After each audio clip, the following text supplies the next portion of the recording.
Okay, a little bit of fun animating textures. I got a little spaceship here. I'm going to create a camera. And yeah, wouldn't that just be right? It creates the camera opposite of my spaceship, but oh well. So I got that turned around. Place that about there. Show up my grid. And okay. So I'm just going to create a NURBS cylinder. Okay. And great. Make it a little bit bigger. I'm going to go into the Make NURBS and say, hey, give me a very big height ratio. Let's say, 24. No, 36. So, yeah. Alrighty. So that gives me a tube for my spaceship to be looking down. And need to get that right about there. Yeah, so it sort of fills the view of the camera. I'm going to need a couple divisions on this just so I can mess around with it a bit. So spans. Yeah, that should do. And great. And we'll need a plane at the end of the tunnel just to toss a texture of some sort on. Okay, so that's just going to block that off. There we go.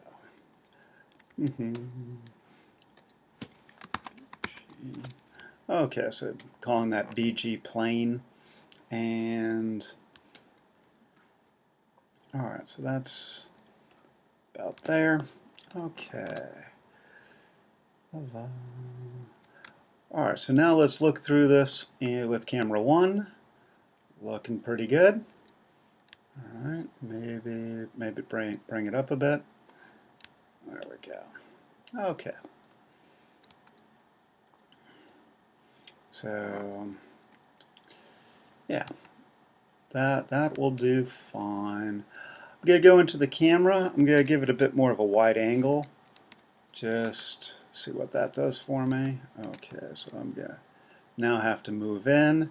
Makes that point that we have to sort of cover up at the back end there a little bit smaller, so that's helpful. Alrighty. So there we go, and oh, that's sort of fun. Sort of at an angle. So now let's get into a bit of texturing. Windows, rendering editors, Hypershade.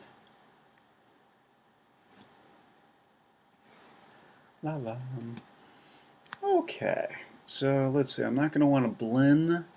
I'm going to use a surface shader. Okay. And so I've just gotten the surface shader assigned onto there. Bring up the attribute editor on it. Put that on screen. Okay. And so into the color, I am going to map let's see. Looking at the 3D textures here. So Brownian, no. Corrosion, no. Crater, maybe. Marble, maybe. Yeah, probably the crater. Yeah. Yeah, crater seems good. Okay, great. So now let's look down this. Okay, that's looking pretty darn trippy. And okay, so I'm going to go into the surface shader, look at the hardware texturing, and I'm just going to say, okay, let's look at the out color and resolution highest, just so we can see what's going on. And anything? Not that useful. Okay, so I'm going to take the Place 3D Texture node. Okay, so that's in the 3D view, you will find the little box. Okay, it's usually sort of a dark green, so that's what it looks like there. If I go to my perspective, and you can see it There we go. So that's what it looks like. Okay, and so with the 3D textures, it's yeah, that's it gives you this this box, and I'm going to scale that up, and that's looking pretty good. Okay, I'm pretty happy with that. Right, something like that. And let's see, I'm on frame 1, so I'm just going to move that to the end here, way down there, and I'm going to just set keyframes on it.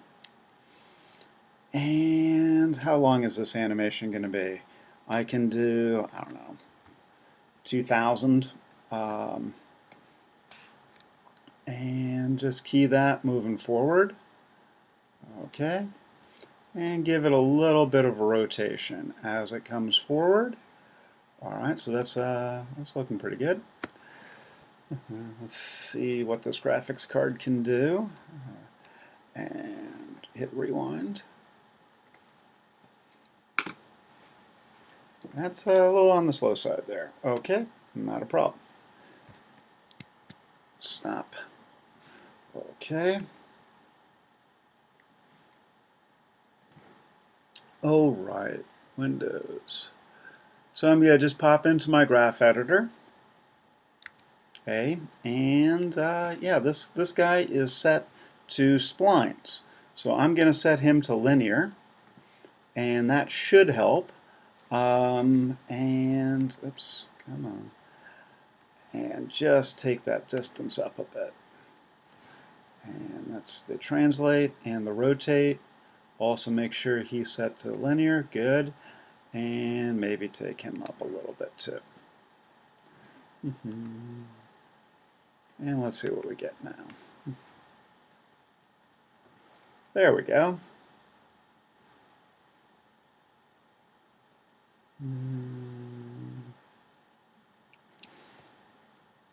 So that gives a pretty darn crazy sort of effect that you can use on things. I think I need that to go a greater distance though still. So, alright, I'm going to go out here to 2000, and so you can see where my place 3D texture node is. I'm just going to sort of goose this guy way out there. So that's going to speed him up a lot.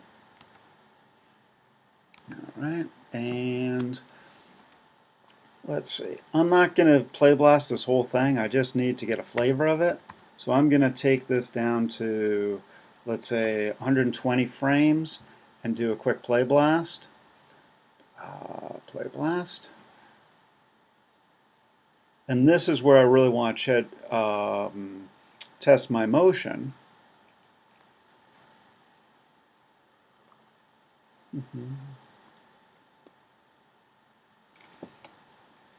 Okay, move this over here for you. Hit play. Yeah, I'm happy with that. Okay. So, get this out to 2000 again. You always want to make sure that you're keeping in mind how much animation you need to fill. You don't want to over animate, maybe 5 frames or so, and you don't want to under animate, you know, because you are getting paid to supply a certain amount of motion and animation. So, all right, so I'm just moving this guy back and forth.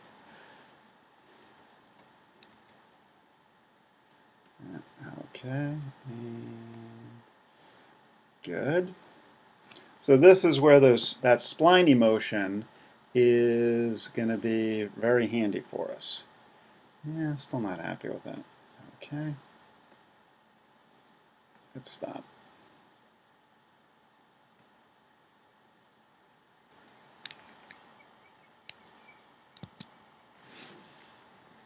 Let's check the graph editor. Yeah, okay.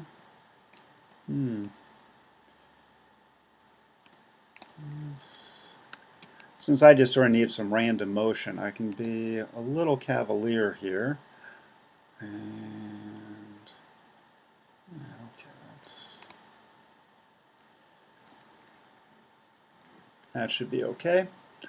Just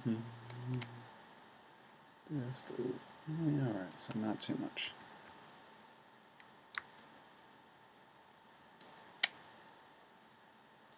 All right.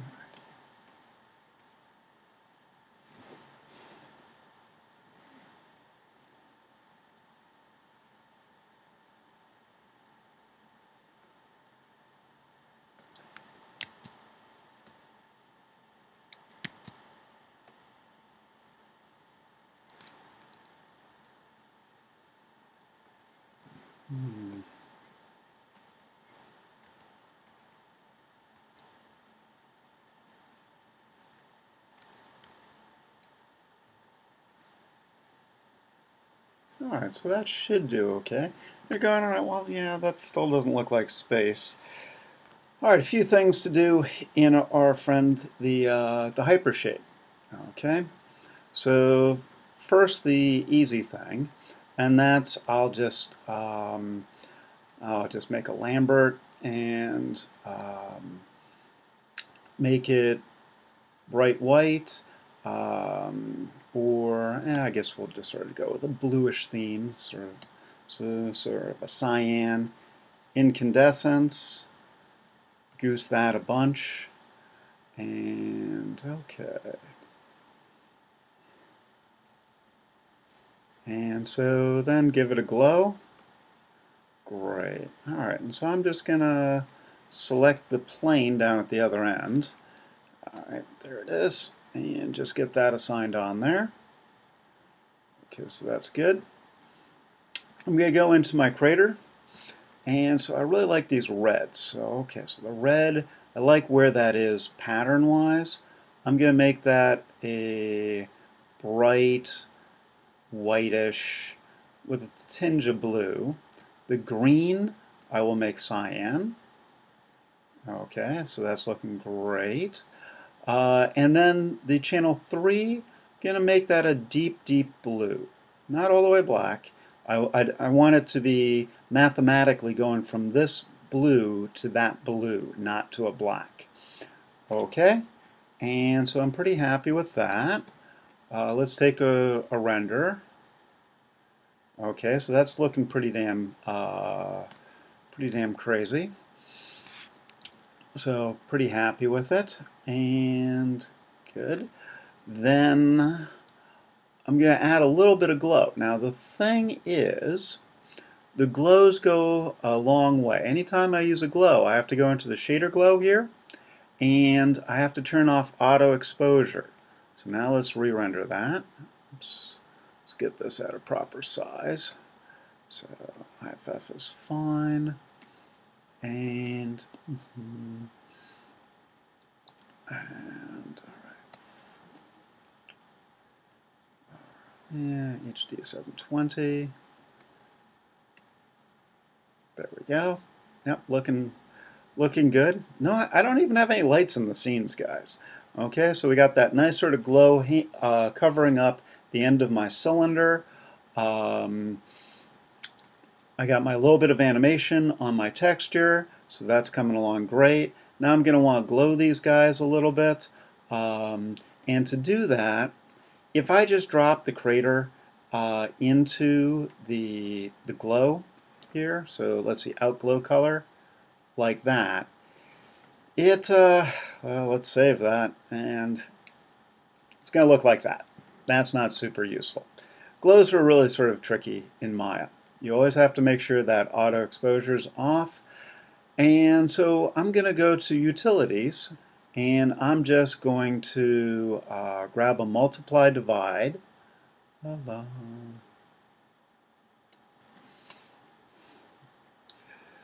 right, and so I'm going to take the output, okay, of my crater, put it into the multiply divide, and then I will take the out from the multiply divide and drop that into my out glow color. And so then I will, I like changing this over here in the attribute editor just because, sorry, in the channel box, not the attribute editor, because I can type once here and go, hey, 0.2, it does them all. All right, so now I do a quick render. Yee, okay, 0.05. Still just way too much. Wow. 0.01. Now if I don't turn off that auto exposure, it's going to flicker. And so that's no good for me. For some reason it's optimized for the still image. And so yeah, that's what the resulting render of this nebula is going to be. And you know, that's going to look pretty darn cool and pretty darn crazy. And so that's a very simple little bit of animation there. And it's